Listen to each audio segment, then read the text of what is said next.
There's a place where the past isn't forgotten, it's woven into the future, where neon lights touch ancient rooftops and centuries-old palaces reflect in glass skyscrapers.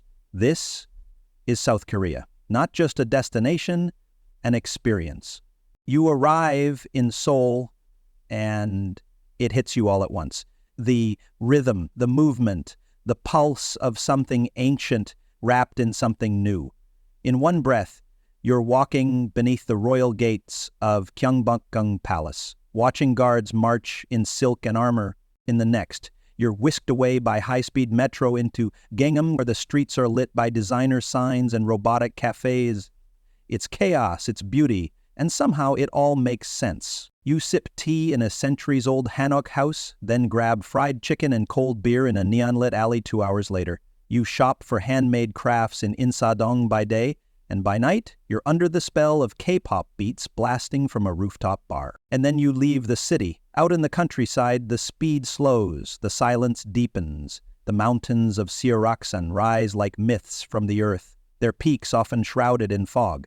Here, monks chant at sunrise in remote temples that cling to cliffs, their voices echoing through pine forests. You hike through ancient trails, pass rice paddies and wildflowers, and eat bibimbap made by hands that learned the recipe from generations past.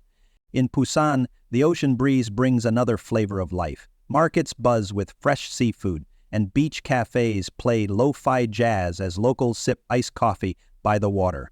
Colorful houses stack like puzzle pieces on Gamcheon's hills, each one a story, a history, a dream. And then there's Jeju, the island of wind, stone, and women divers. Black volcanic cliffs meet emerald seas. You watch as the Hanyo, the legendary female freedivers, emerge from the water with nets full of urchins and abalone. There's no guidebook that can prepare you for the emotion of that moment. It just stays with you. In South Korea, time folds. You taste the old in every bite of kimchi. You hear it in the haunting strings of a geum played at sunset. You see it when an old woman bows beside a young man in a VR arcade, both from different worlds, yet sharing the same space. This country doesn't ask you to choose between history and progress. It shows you that the two can walk hand in hand, quietly, confidently, beautifully. And as you leave, South Korea doesn't wave goodbye, it lingers.